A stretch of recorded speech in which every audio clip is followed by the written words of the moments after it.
Our top story this morning, the Business Secretary, Kwasi Kwarteng, and the Chancellor, Nadhim Zahawi, are set to hold crisis talks in Downing Street with energy bosses this morning amid dire predictions about the rising cost of energy.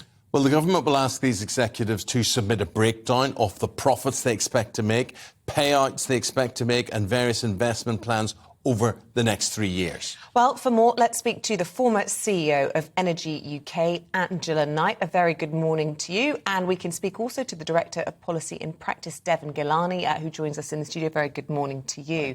Angela Knight, if I can go to you first of all, there's this summit taking place in Downing Street today. One assumes there'll be frank words exchanged, but there are really difficult issues to thrash out here with serious risks and whatever action is taken. Just outline to us what you think that summit will consist of and what you hope to see as a result of it. Well, clearly they're going to do a breakdown of costs and a breakdown of profits, and I think that's a good thing because some of this is quite complicated. As you know, we use the expression energy companies, but in so doing, that covers those who take the gas and the oil out of the North Sea and around the world. It covers those who are importing liquefied natural gas. It covers those who are generating power, our power stations, those who are supplying to ourselves as domestic and business consumer, and it also covers the networks and the pipes. So there's a lot of different companies in there, some of which aren't making money, some of which are making money, and some of which whom are in rather complicated arrangement of how the actual wholesale price of electricity is derived here in the UK.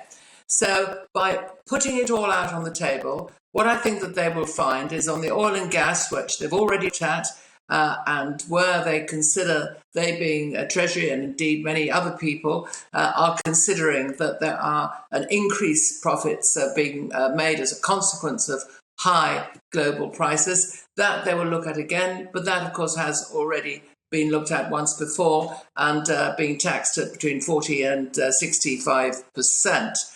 The suppliers, the domestic suppliers themselves, most of those are only at best at break even. Where I think that there is going to be some room to look for perhaps a better proposition is in that complicated calculation of how the wholesale price of electricity to us in the UK is calculated, because electricity comes from a mix of old and new generators, from nuclear, wind, from gas, and there's even some coal, and it's been all dragged up high by the gas price. And I think there's probably something to be looked at the additional costs that get placed on the bill for both green costs and social costs, and maybe something in those fixed charges that we pay for connecting to the network in the first place. So I'm very sorry. I think I've complicated in my response to your question, and I apologise for that. No, Angela, no one better placed than you. You know, you've been gamekeeper turned poacher. You've sat there in government as well. You've made decisions. You know, former CEO of Energy UK as well. Let me just ask you, do you have much faith in all of this? And do you think, you know, when these energy bosses come in, are they shaking in their boots or do they hold all the cards? What way? Just give us a mood of the atmosphere. Well, I think that the energy bosses are in exactly the same place as many other people. And that is, look, we've got this crisis, we've got this big problem that is international, which we can't deal with. We're, you know, part of the chain. And I think that they want to see solutions as well. And the reason I say that is because it's very easy to say, oh, something's a problem of this or that, and go around looking for a culprit. We haven't got a culprit here. We've got a world crisis. We've got a whole series of events that have happened, pandemic, then the post-pandemic, then the war. We've got high inflation, and we're not the only ones on this. And now this big heat wave across Europe is going to cause problems as well, as you will have known, and some of the supplies where we get our electricity from, such as Norway, because they can't fill their reservoirs up. So, you know, running around saying somebody has got to be making too much money or somebody is at fault, I don't think is the right way of looking at the problem. We all accept that problem wherever we sit in this chain. We all know that something has got to be sorted out, both in the very short term for this winter, but also the medium and the long term.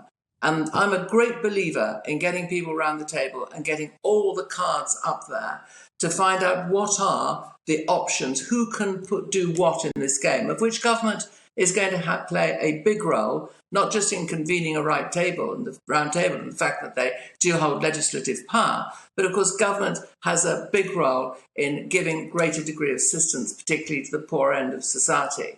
So I don't think anybody is going to be shivering in their shoes. If they are, that's the wrong attitude. What they need to do is be absolutely clear about what they can do and what is a systems issue and where help can come from the industry and where help needs to be taken by government. OK, let's bring in Devon Gilani and all of this. I just want to talk about, the human side to all of this. And we're hearing about ordinary people, people who have got good jobs, people who've worked their whole lives, never needed help from the state, and often in households with both partners are working, saying that they simply cannot endure the kind of rises in their bills that we're talking about in the forecast that we've seen this week.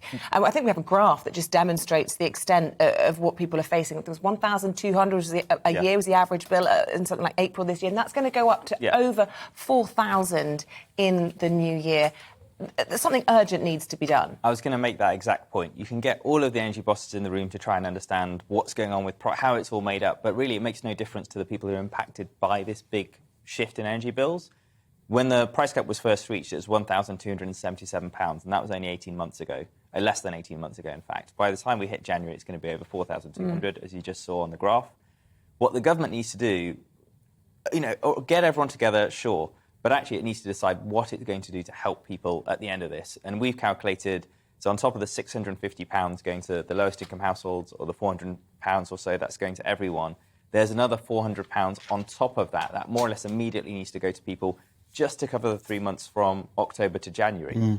And the government just needs to announce that it's going to step in, it's going to do that, and it's going to find the money from making those hard choices on who to tax and where to get the money from. Why don't they just get the money, Devon, from the companies, the energy companies? If I was listening to Angela correctly, it was a bad line there, but I think Angela was saying there was no obvious villains in all of this. It's a whole conglomeration of world events and whatever that have conspired against all of this. Apart from Putin. But if I was sitting there today, I think I would say, right, we've got this awful situation, and guess who's going to pay for it? Not us, you.